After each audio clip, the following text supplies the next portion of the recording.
Yes, that is September, Earth, Wind, and Fire. Probably one of my most favorite groups in the whole world. And like I said, I did that in honor of my guest, went to my old school playlist. Today's guest is no other than my mother, Mary Ann Osborne.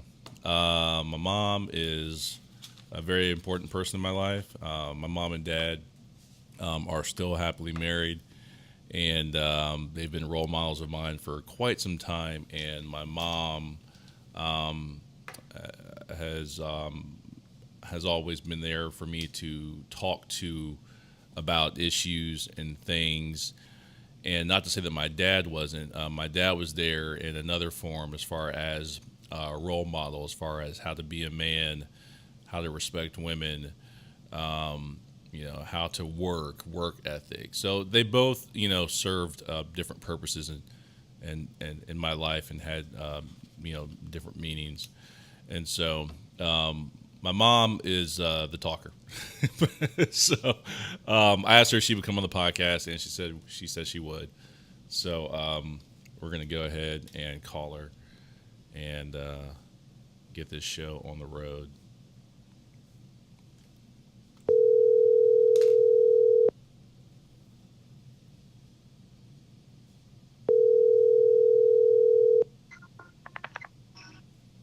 Hello. Hi, mom.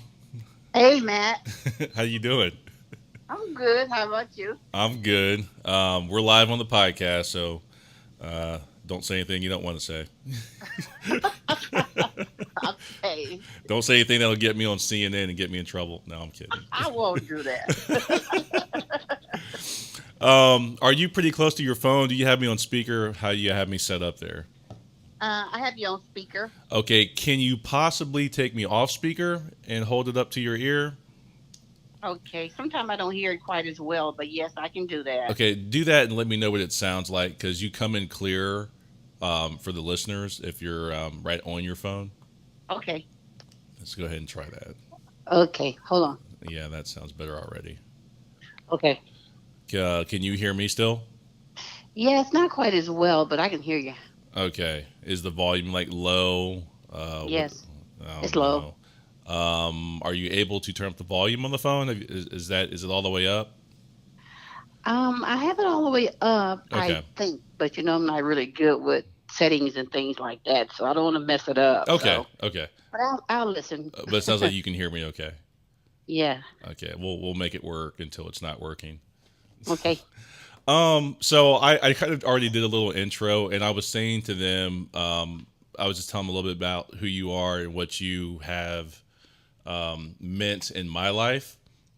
And I basically said that you and dad both serve kind of different purposes for me in my life growing up. Like, you, for the most part, were there as a sounding board for a lot of things, and I could talk to you about things, and you would be there and talk me through a lot of the things I would go through growing up. And I was saying dad was there more or less kind of as like a role model, and kind of set an example for me as to like how to be a man, how to be responsible, go to work ethic, and a lot of those things. So you guys kind of both serve different purposes in my life. And so that's why I was saying I'm having you on and not Pops. You're the talker. Yes, and listener, and listener. Yeah, very good listener. Yeah, Because I have to say, from the bottom of my heart, if you weren't there for me to talk to, yeah. I don't know if I'd be here right now. Well, my mother was like that. She was very loving, kind. She was a great listener, and she always supported me, no matter what I was doing. But she always corrected me, though. She didn't let me get away with anything wrong.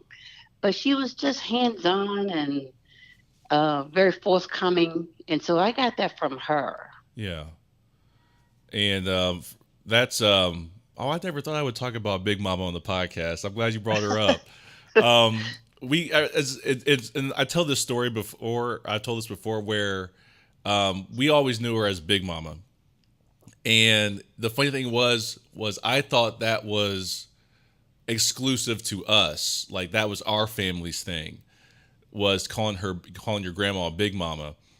And it was funny when like I would hear other black families say Big Mama, or I saw like that Martin Lawrence movie Big Mama's House.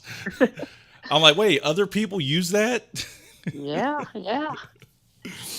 And so but yeah, you and your mom had a great relationship, and I'm grateful that I got to know her for some time that she was here, and kind of saying like, when I said like I didn't know if I would be here without you. I don't mean like I would be dead or anything. I just don't know that I would be this far in life Okay. without having you there to talk to about all the things that I went through growing up, because I wasn't a lot of the kids didn't like me. Some of them did. It Mhm. was one or two, and I had nobody to talk to.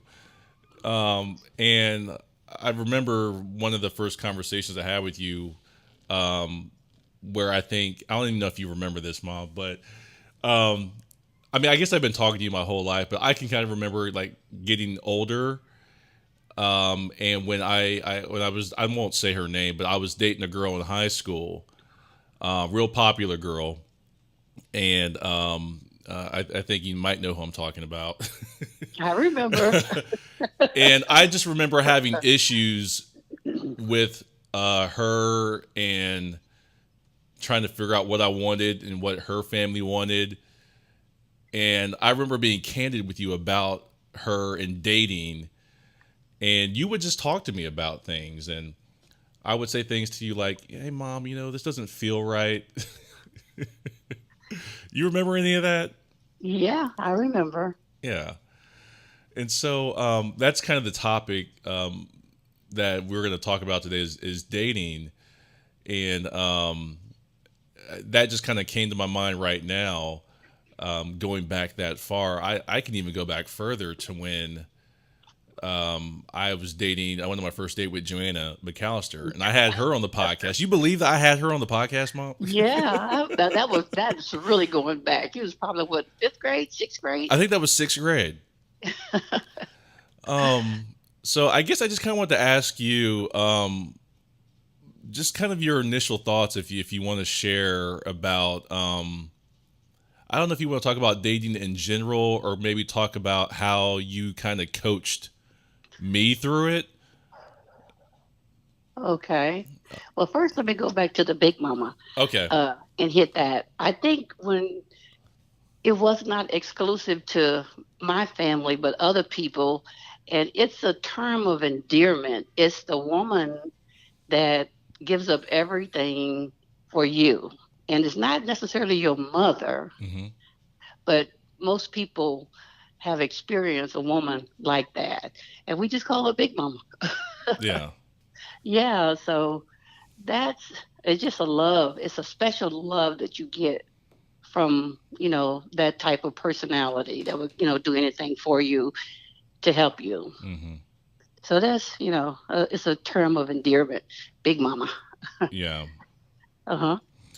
So with the dating though, like when did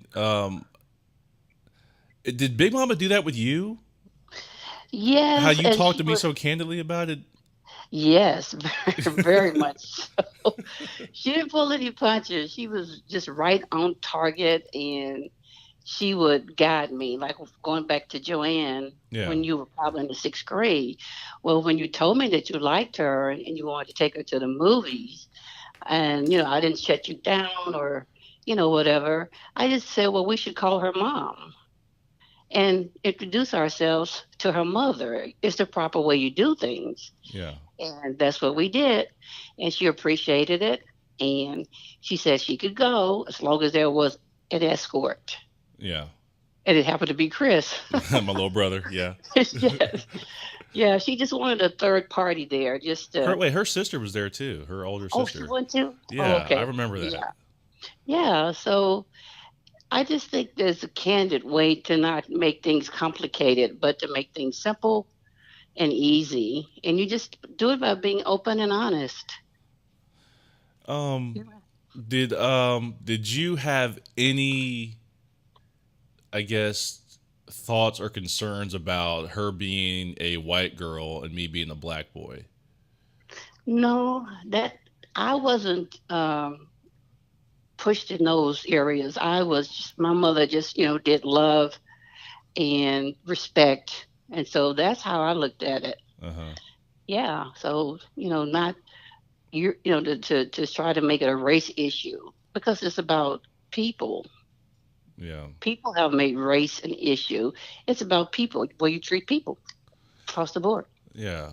So Hmm. did as far as being like open and honest about like dating and having those conversations, you said Big Mama did that with you. Hmm. Were you always open with her and just talk, or did she have to pull things out of you? Because I'm trying to figure out kind of how you got to be that way. Well, to be honest, I had two sisters, Okay. older than I was. I was a baby, and I saw how they operated, and I didn't like it. Hmm. I didn't like What do you mean? hiding and sneaking and things like that. And my Yeah. mother was always forthcoming with them too, but for some reason their personalities were different. But I looked at it like, well, she's trying to help.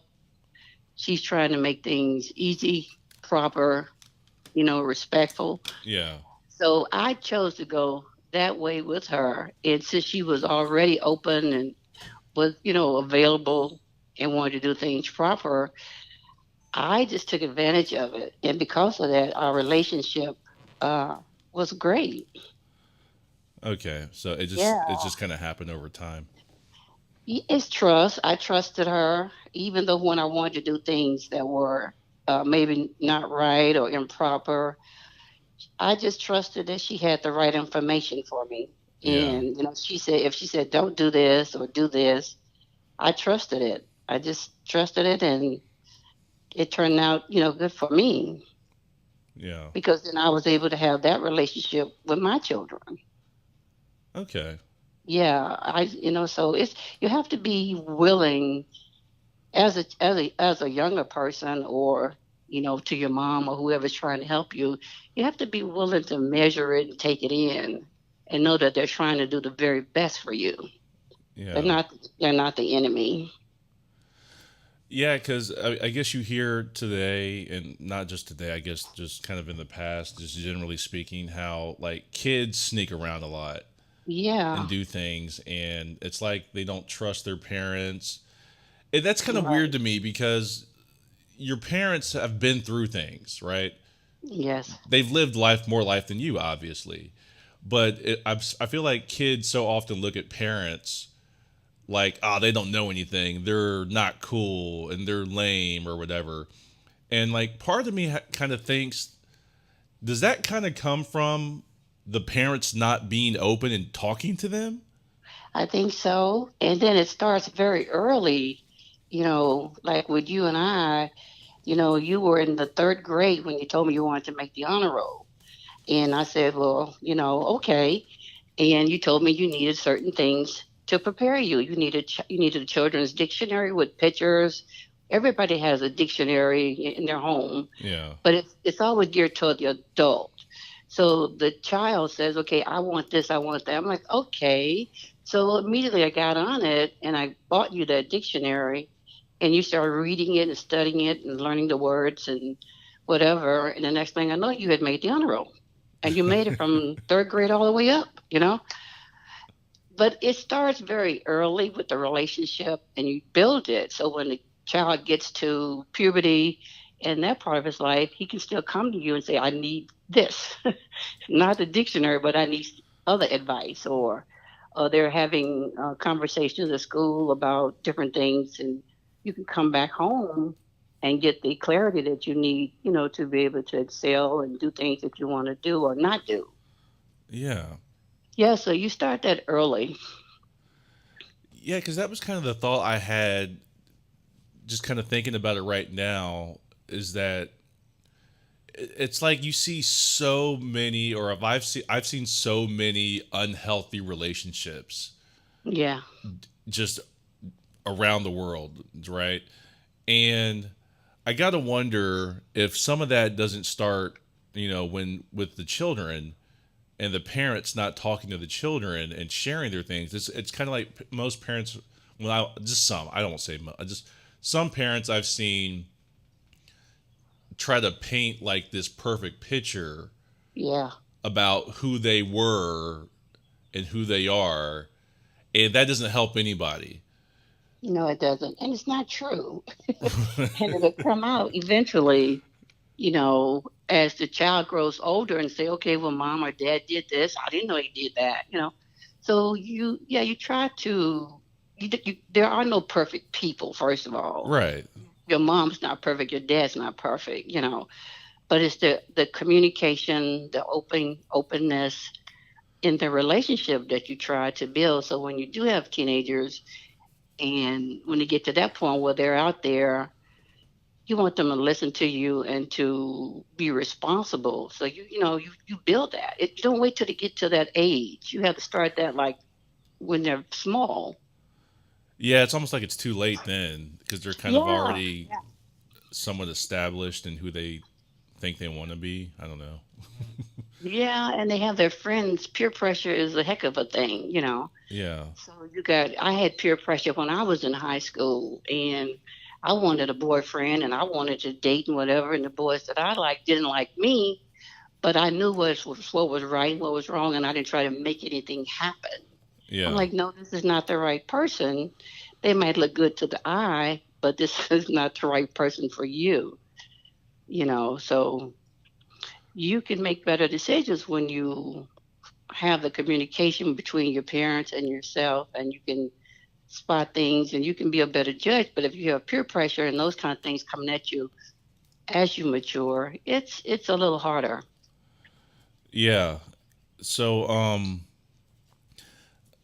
I keep kind of wanting to go back to like the parents because I feel like that's a big part in the upbringing of the children, obviously, because not just with dating, because you've done this with us a lot, where you're always saying things like, "I want to help you guys out and put you guys in a better position, in life to move forward and do what you want to do."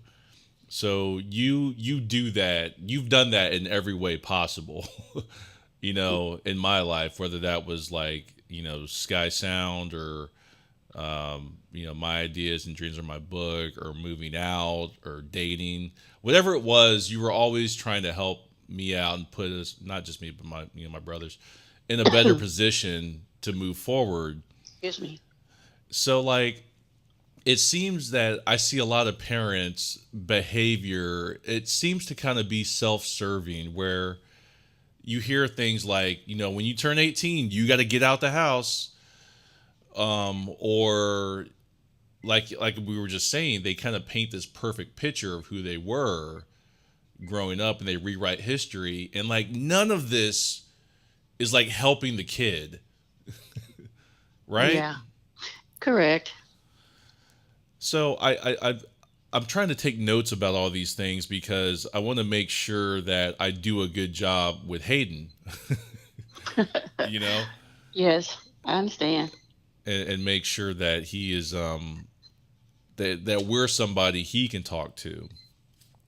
And a lot of the kids, it seems like if the parents aren't there to talk to them, to be open with them, like you're saying, the peer pressure teaches them, the internet, uh, you know, TV, their friends, just whatever, or they just make up things. I don't know, about who they want to be and what they think dating really is.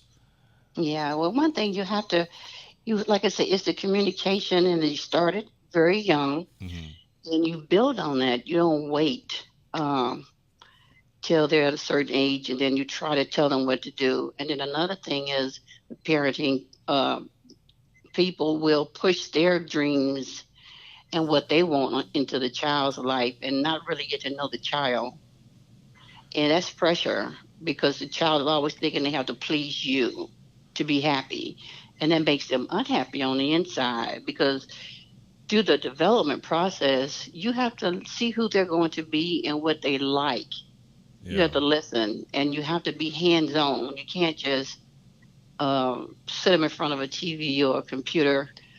You really have to be intimately involved and pour into the child's brain and heart. Example, most of your listeners won't remember the Vietnam War, Mm-hmm. but I was writing some notes one time, and my husband, right after we got out of college, they had the draft going back then, so you had no choice. If Mm-hmm. you were drafted, you had to go to the military. And so as soon as he was out of college, he's the only boy now, which they're not supposed to do because if the person gets killed in combat, there's no one to carry on the family name. Mm-hmm. That's the old rule, the old school rule. But they grabbed him right after college, and he ended up going to Vietnam. Found himself on a ship going over to a foreign country to fight in a war he knew nothing about. And then when I asked him about that years later, he said it was his mother's love that kept him sane. Oh Uh, wow. and that's how she poured into his life and made such a difference because he was scared to death walking around with these guns and have to kill another man. That's a hell of a thing, you know. Yeah. You're just what 20, 21 years old, and there you are in this hostile environment. Someone's trying to kill you, or you have to kill them.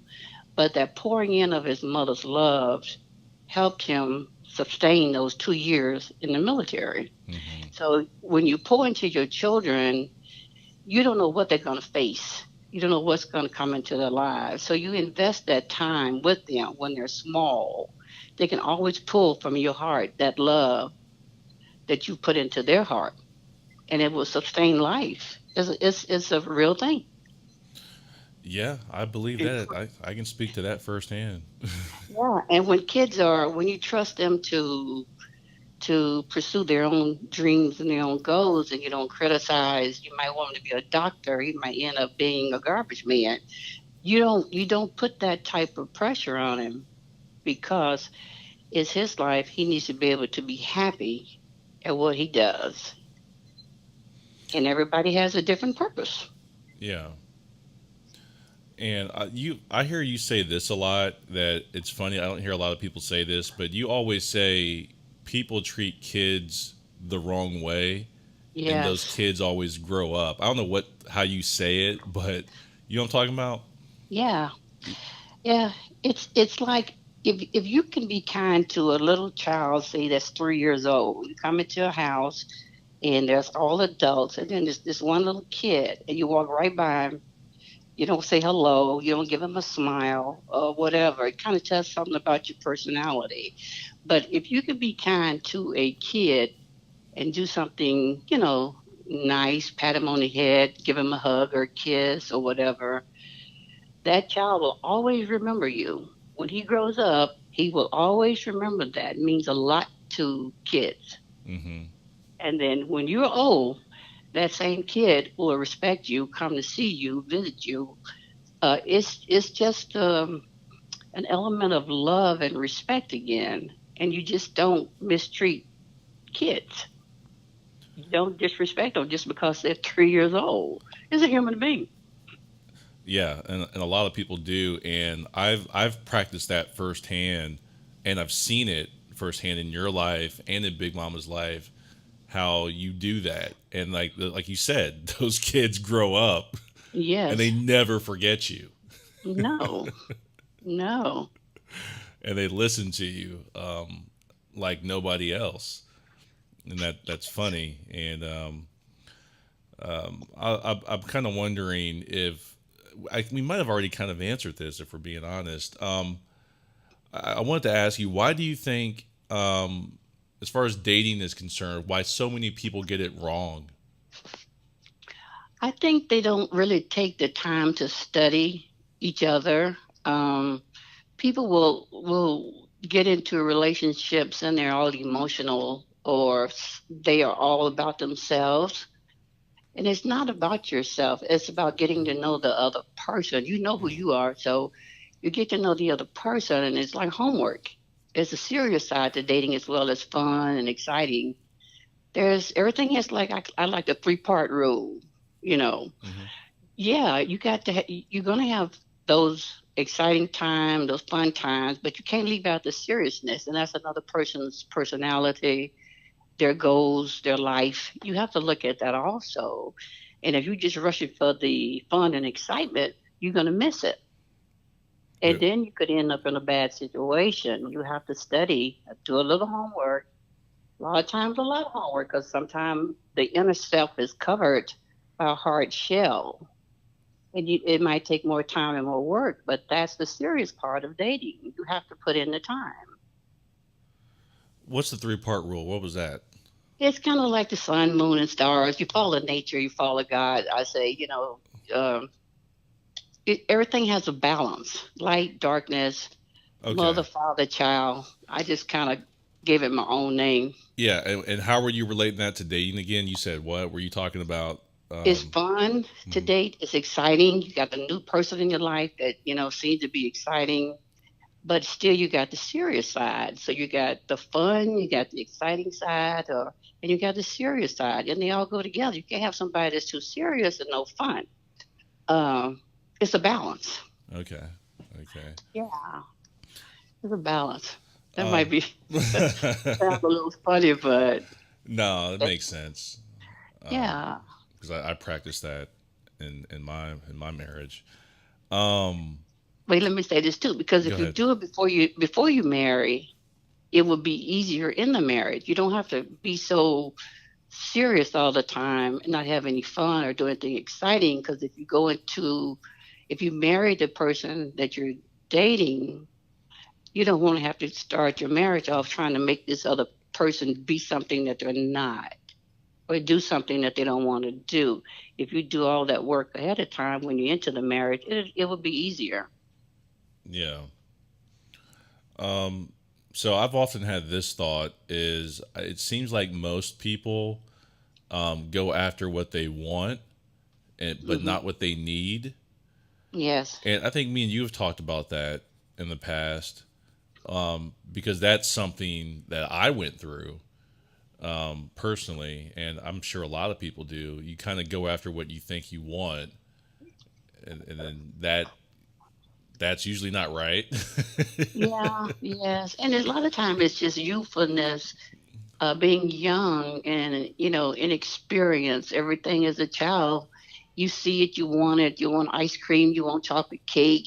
It's just a carryover. And then when you get into the dating, you see this person, they are either very pretty, might be the school's football player, or someone that's attractive to the eye Yeah. again. And that's what you want, but it's not what you need. So you have to grow past that and mature. Give yourself enough time. Don't rush. You will grow out of that stage. It's a child stage. You will grow out of that. But some people never will never get out of it because they still are aroused by what they see or what they hear. But you do grow past it, and you can be more of a serious person looking for a mate. But it's again, you got to have that serious side. It just can't be all fun and excitement. Yeah, because that was the one of the main struggles I had when I got with Amy. And Amy, I talk about it on the podcast all the time. She's okay with it, Hmm. because we think that our relationship can be a teaching tool, for a lot of people, and we're okay to share that. So I don't know if you remember when I got with Amy. That was one of the things that I struggled with, was she was different than what I was used to. And Yeah. what I was usually typically dating was the popular girl, the it girl, the cheerleader type girl, the real fancy pretty it girl, you know what I mean? Yeah. Yeah. Because I was like, I thought that's what you were supposed to do. Yeah. I'm like, oh, I need that one. and they always ended up ending horribly. Yeah. And but not to say that my wife isn't a beautiful person or pretty or any of that. She was really different, meaning like she was more reserved. She was quiet. You know Amy. She's Yeah.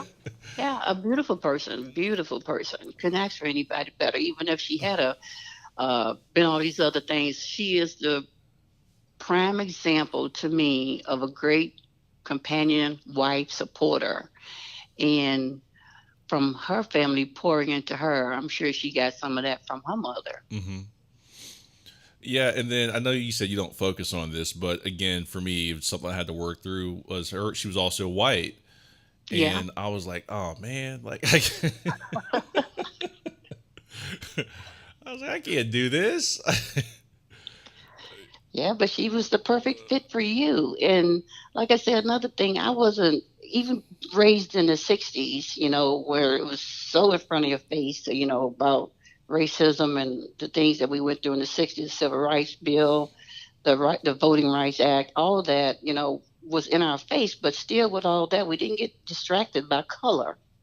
We were just fighting for equal rights. Everybody need equal rights, no matter what color you are. So we never my family never focused so much on race, on color when it hmm came to anything. We were Memphis was I'm from Memphis, so Memphis was a pretty predominantly black city. It was hmm kind of like New Orleans, so we were exposed to a lot of different things and a lot of people. So I guess we felt comfortable being ourselves. We wasn't afraid, and that was a big help for me and my family because we didn't fear anybody and we didn't mistreat anybody. It was just treat us right, we treat you right. So race that's never been a big factor. I know a lot of people have to work through it and they don't like it, whatever. But when I just believe we were all created as human beings, and hmm you treat and you respect people. I mean, it could be a black person disrespecting another black person, or another white person disrespecting another white person. It's either right or wrong. Yeah, Color has nothing to do with it. yeah. And so, kind of point that out to say again, that's one of those conversations you had with me about Amy, and trying to figure out if that was the right move Hmm. for me because that's a big decision. And it was just a lot of internal struggles that I was able to work through. Again, by just talking to you, I mean, I wasn't talking to anybody else about that. And sometimes I wonder if I bothered you too much because I No, was because always talking to you. well, you were one of those people that always wanted to know truth, and we've discussed this from the time you were small, wanted to know truth. And I think with that type of mindset, a lot of people don't want to hear the truth. They don't want to know the truth. They don't want to believe the truth. You know, Yeah. but you were always one of those people, and I think because of that, your hunger for knowledge and your thirst for doing things was just where it should have been. Because how would you have liked it if I had just held things from you or not told you things and let it just hit you over the head? That wouldn't have been right. Yeah. So, and then you could handle the truth. It didn't hurt you or bother you. It just made you hunger for more truth. So I think that was a good thing. Yeah. Because I remember kind of going back dating all those other girls, and you would never tell me I was making the wrong decision. I can't even exactly remember how you would talk to me about like girls I was dating. I mean, for the most part, you were always supportive. I don't really Mm. remember you ever saying, this isn't the right one. I think you would say things to me like, be open and honest or talk about things. You were always trying to feed me healthy information about the relationship. And Mhm. even if, like, I guess if something didn't feel right, you would say, well, maybe you need to talk about that.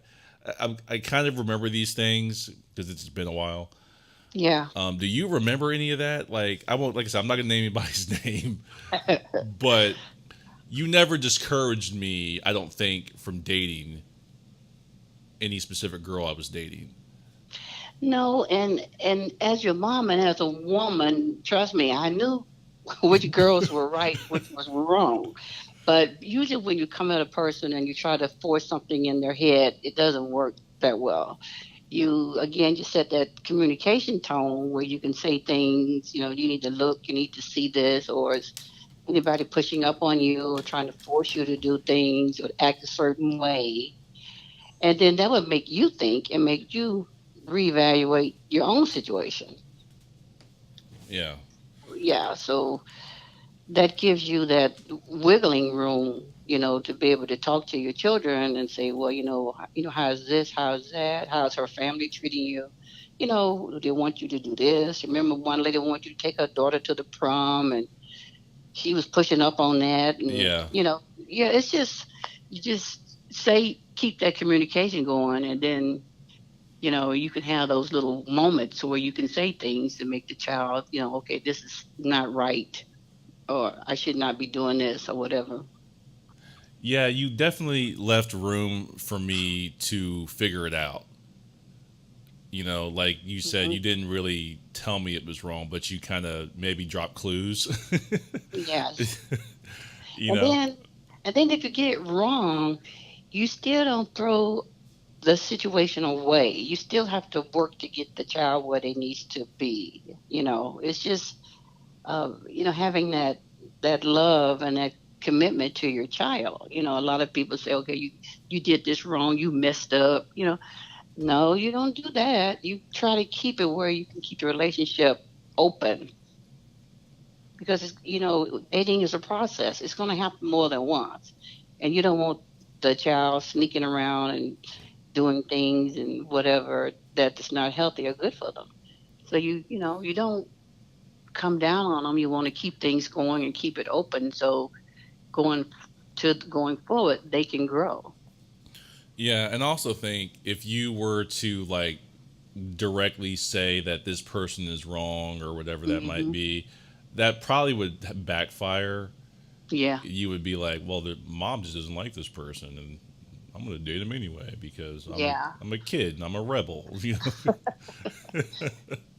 Yes, of course. And then the other part of that, if the other person know that the mother don't care for them, then it gives them ammunition to use to get you to do what they don't want you to do. Yeah. Wow, it's such a game. It's Yeah. it's Uh-huh. so That's tricky. why I said again, it goes back to that communication. When you're young, trying to build those communication blocks and be open and be honest, so the child will always have that opportunity to talk to you. Yeah, Because when you get to be a teenager, if you haven't done that, usually it's too late. yeah. Hmm. So I want to ask you. You don't have to really maybe say specifics, but you were saying as a mother, you knew when I brought the wrong girl home. Hmm. How did you know that? Was that something you knew right away, or was it over time? Well, it just tells on itself, the person, how they handle themselves, how they act when they come into your home, Hmm. how they treat you, how they treat the parents, the way it's an atmosphere that they have, Yeah. and you can pick it up. It's not hard. Would you? Even when a person is on the little sneaky side, it's all in their eyes. You can you can see it. You can, especially as being a parent, you've grown through it, you've been through it, Yeah. you've seen it. Yeah, so it's not hard to recognize. You have to want to see it. Yeah. Did you Mm. ever pray about it? Like, oh God, I hope, please don't let Matt get with this one.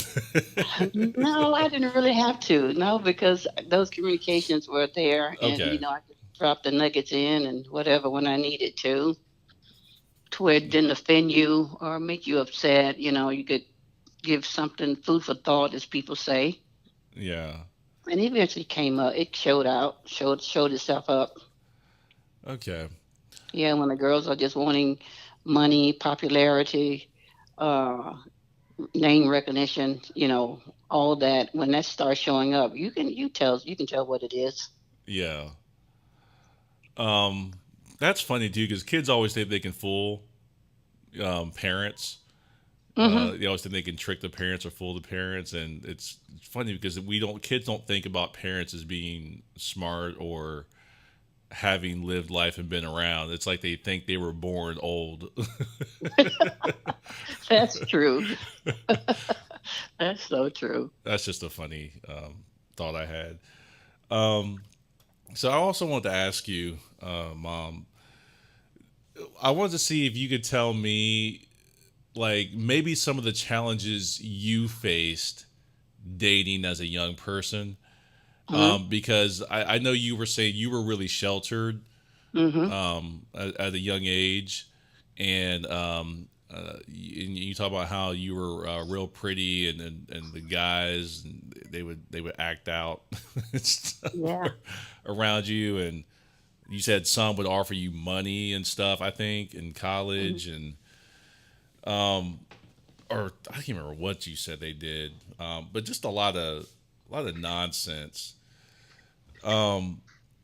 What were some of the things I guess that you had to overcome having been sheltered and then trying to date? Like, were you afraid to date? Were you real cautious of guys? Did Big Mama tell you to watch out for guys? Like, how did that how did that play out? Well, the most thing the thing that I had to accomplish, the hardest thing for me to learn was I was trusting. Since I was sheltered, mom kept me pretty close under her wings and not a lot of exposure. I was trusting, and I had to learn not to be. Mm-hmm. I had to learn to let people prove themselves. And that's where the serious side comes in. Because I was treated well and loved. I thought everybody was treated like I was treated. Mm-hmm. So I was working from that standpoint, but that's not always the case. So I had to learn not to be so trusting. And I think women as a whole, we tend to want to give the benefit of the doubt to people. And so that was the hardest thing for me to learn is to just, study people and not be so trusting. Mm-hmm. My mother had put enough into me about women and dating, and she always told me that the woman sets the tone for dating. And I always, when I went off to college, she just gave me a lot of nuggets and things, and so I practiced those things that she told me, and maybe I was a little fearful, I don't know, but she had given me so much, I was trying to evaluate and do everything that she told me. And I know people say, well, that's might not might be hard to do, but I did it for about 2 years. Mm-hmm. And it just took me a while to learn not to be so trusting and study people and see what they were really all about. Because to be honest, in the dating world, men are sexually active, and usually women aren't. Women is looking for that perfect husband type guy. Mm-hmm. Yeah, and that's a process again. You have to learn people and see what they want, and you just don't want to be used and disregarded. So, as a woman, like I say, she sets the tone in the relationship. She decides where you eat, whether you're going to McDonald's or Red Lobster or going to a high class restaurant, and the guy usually follow along. I hate to say that, but that's the truth of it. And of course, if it doesn't have the money or whatever, you talk that through also. But women just learn that they're in control pretty much, and what they want and their standards, and that's what you lean to. But the trusting part was because Howard, my husband said like this when we were very young. He goes, Mary Ann, you were very naive, and I was because I wasn't used to bad people. But there are bad people out there. Yeah. No, so you have to be cautious in areas and study and just learn life a little bit. And we all have to go through that as young people as we grow uh, to be who we're going to be. You don't want to be mean and angry and nothing like that, but you have to evaluate people in situations and try to make the best decisions that you can make for dating. But I never saw myself as a pretty girl. I was framed like that. I never used that as part of who I was. Uh, but other people thought so. And because of that, people are always trying to get with you to be in your world. And but that wasn't an issue for me. I never got hung up on anything like that. Yeah. Never got into that mindset.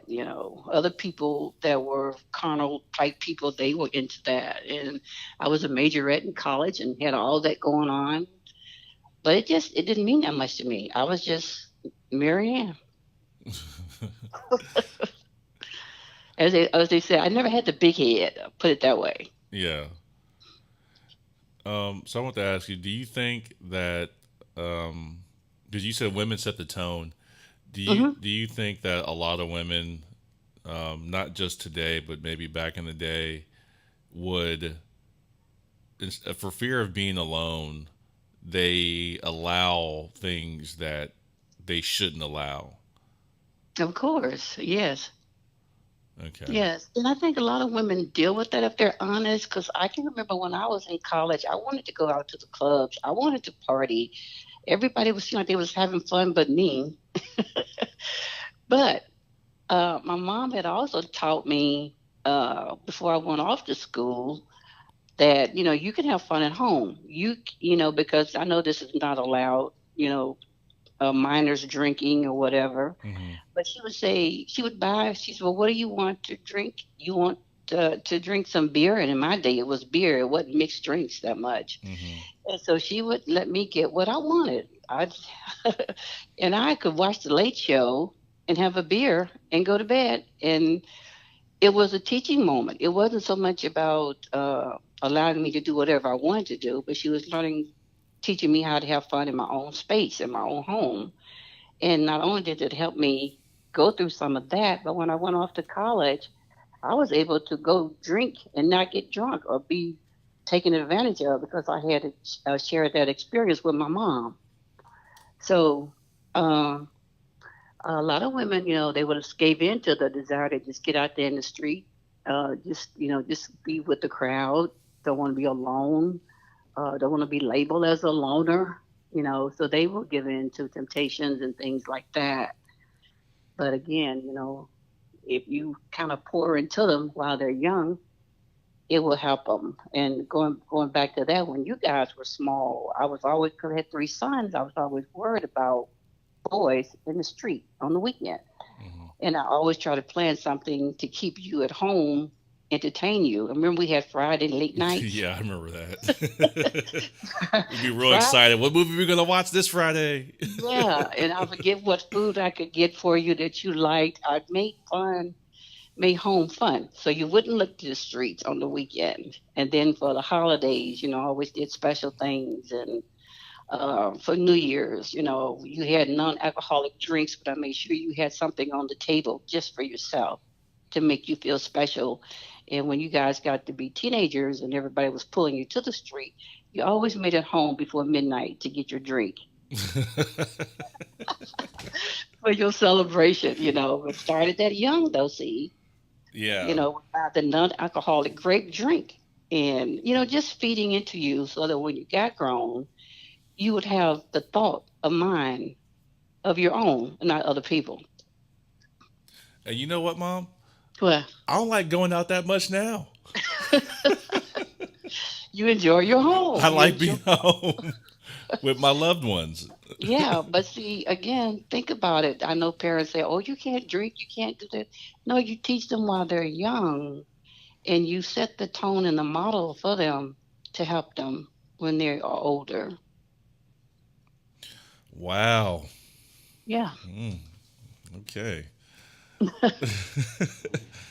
Um. So I want to kind of go back to you were talking about how we just said some women are afraid of being alone, so they put up with more than they Hmm. should, and they end up kind of maybe getting used Yeah. or run through, and then they're upset. about that happening to them, but they don't change the cycle. And I personally see a lot of that. And I think it's even worse today than it was Yes. in my day with all the internet and social media. Mhm. And I talk about this a lot with Amy because this isn't just exclusive to dating. This is with careers, people's homes. With the internet, it's now allowed people to portray a fake image of their life. And so I can't imagine having Instagram or Facebook in high school in my Mhm. day, because you could people like you hear about kids today like committing suicide Yeah, I know. because of peer pressure and social media like expectations or social media like bullying. Yeah, And to me, I'm like, in my head, but obviously I'm from a different generation, like that's nuts to me. I'm like, I just know. turn the phone off Mhm. or put the phone down. And but I do remember like having trouble with like guys at school that were picking on me, or maybe girls who were making fun of me. Again, what got me through a lot of that was being able to talk to you Mhm. about what I was experiencing.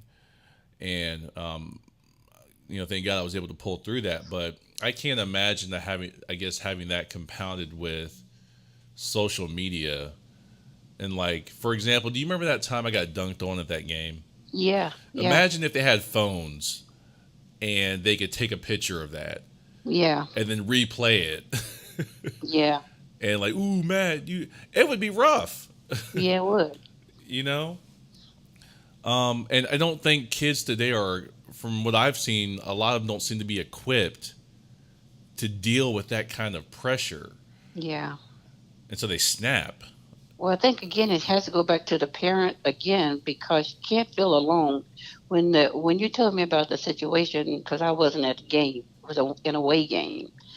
I didn't leave you alone to deal with that. I went straight to the coach and told him I didn't like that. Well, let me do this before, because they might not know what we're talking about. Oh, okay, okay. But hold that thought. So I was I think this was I like a junior in high school or sophomore? I think you were junior. Okay. And I was in we played an away game in Ironton, Ohio. And there was a fast break, and I went to block this guy's what I thought was a layup, and he dunked on me, and it was bad. Like you see it Well, down in yeah, the NBA all the time, poster. he posterized me, right? But I'm like 17, 16 at the time, something like that. Yeah. And he dunked on me, and he knocked me to the ground, and he knocked me over to the cheerleaders, and they were looking at me, and the whole gym like erupted, and they were all looking at me and laughing, and my teammates, my friends, were also laughing and making fun of me. And that continued. That was like a 3 hour bus ride.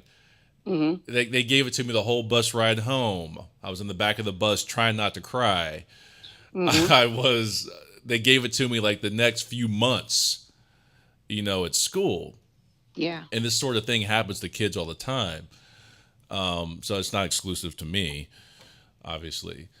And so, like I said, I was going through that, and they were picking on me every day, and going through that. For whatever reason, like you said, having you to talk to, you stepped in. You said, "What were you saying? You didn't leave me alone. You talked to Right. the coach? What'd you Right. do?"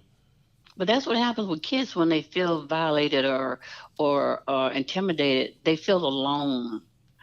That's where the desperation set in. And when I hear about the kids committing suicide, it really bothered me because that's traumatic.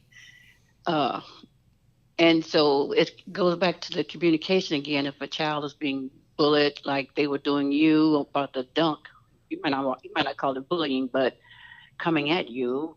We talked about it. We talked about how you felt about it, how they were laughing, and the coach didn't stop it. So No, I think they were laughing too.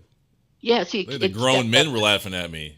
Yeah, so it took me to the next level because, I'm like, okay, I'm his mom. I have to, step in and say something because I'm the one available. Howard's working out of state. I'm the one that's here. So I went to the coach and told him exactly how I felt about that situation. You being a child, he being an adult, and allowing that to take place and let the other kids do that. That's wrong. So again, just being engaged with you, you telling me about your feelings, your situation, then it's my job as a parent to cover you. I can't make the kid stop, but I can certainly say something to the coach that it wouldn't happen again to try to shut it down. But kids feel isolated and alone, and they take drastic measures, and you really don't want that. You should tell your children how much you love them. You should tell them how beautiful they are. You know, my mother wasn't a touchy feely mother. It wasn't her generation, like when kids don't hate and, play with him or whatever. That's your Hmm. son. They didn't do a lot of that in my generation. My mom was born in 1909. So, they didn't do all that. But she always told me she loved me. She always told me uh, how I could go to the next level. She always gave me something to reach for. She'd always told me something to make me feel good on the inside, if that makes sense. Hmm. Yeah. So when people were coming at me in my lifetime, girls that wanted to pull my hair and the things that you go through when you're a kid, it didn't feel comfortable, but I knew on the inside who I was. And so I didn't let it throw me. I fought through it because Yeah. of the inner uh the love and the respect and the things that my mother gave to me. So kids will always be, deal with the kid that don't like them or the bullying.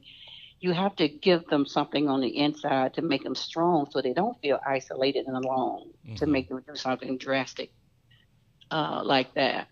They should be able to come to someone and say something. And you have to remember, as this generation with all this internet stuff, you have to really be on the job Hmm. because they got more coming at them than you had coming at you. Yeah. Yeah. So yeah, it's a job parenting. It's a job. If you put in all that time on your physical job, you can't go home and spend 30 minutes with your child and think that's going to do it. No.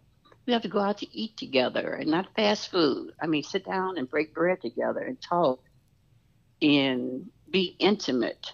You have to have those type of relationships with your children to sustain them through life. Hmm.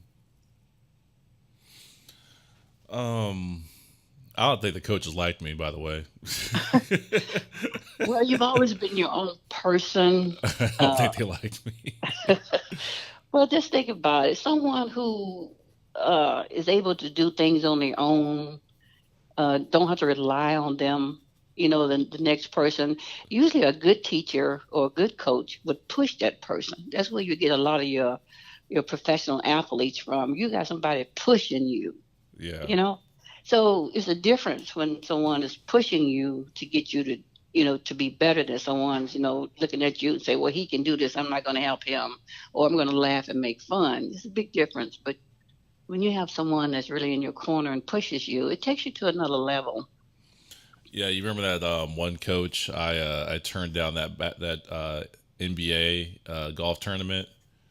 Oh yes, yes, yes, he didn't like it, did he? Did not like that. He did not like it because you did not want to go, you wanted to do something else. Yeah, And I think Charles Barkley was supposed to be there and some yeah, other people. yeah, Yeah, so it was all about him. So yeah, when you didn't accept his invitation, then he wanted to come at you, a kid. yeah. Is that crazy? That's crazy, right?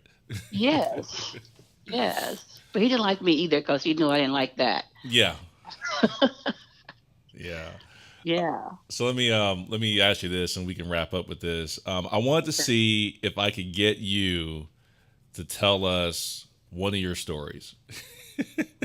One of my stories. Okay, and the one that comes to mind, it's maybe not a long story, but do you remember the bag of change that you said somebody threw at you? Oh, okay. Well, okay. I got two situations here. Now, one was when I was in college. One was after college. Which one are we talking about here? I think this The was one, was this the majorette thing or not? The maybe yeah. it was Okay. Okay. the fraternity thing or something. Yes. Yeah. That was when I was in college. Okay. This was when I was in school. Like I said, I didn't have a big head or anything like that. Yeah. But I did get to be a majorette, and we traveled with the football And team. wait, this is Tennessee State University, right? Tennessee State, Yeah. yes, Okay. Tennessee State in Nashville. And so I got to do some things like that. And then I was the Kappa Alpha Psi sweetheart, and a couple of other fraternities that had asked me if I would run, but I chose to do my husband's fraternity. And so I was their sweetheart for a while. And then when it was time to select a Miss TSU candidate, I had a group of young men to come to me, and they asked me if I would run and that they would back me. Well, I didn't want to be Miss TSU. I didn't want to run for anything like that. I was happy doing my own thing. And when I turned it down, he had a bag of change. And I guess he knew that I might not accept it or might say something he didn't like. And so when I turned it down, he threw it at me. He took it out and threw the money at me, threw the change at me to hurt me, and I kind of took off running. But yeah, that actually happened. Like the whole bag, or just he threw it Uh, out at you, you know, like opened it up. he had a little bag, a drawstring bag, Uh huh. and I didn't pay any attention to that. You mean like a Royal Crown bag, but smaller Yeah. with a string? Yeah.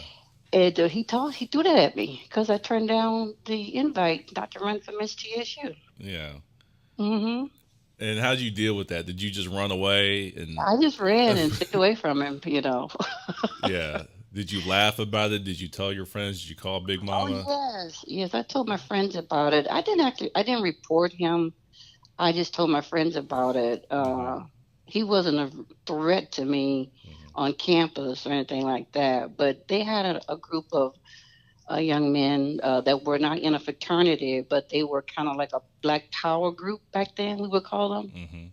and they wanted a candidate to run that they could support, and they wanted me. Hmm. And I didn't know them actually. I seen them in the cafeteria, the Union Hall, things like that.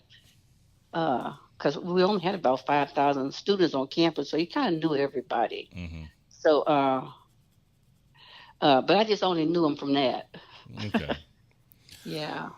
I know, and I know you got lots of stories, and I just was curious if I get to just tell us one of them because you've been through a lot and you've seen a lot, Yes. and you lived in all kind of places. You've lived in so obviously Memphis, uh, Fort Wayne, Fort Indiana, Wayne, Springfield, Ohio, Springfield, Columbus, Ohio, and now I'm in Texas. Texas. You lived in Oh, California, Ca- California.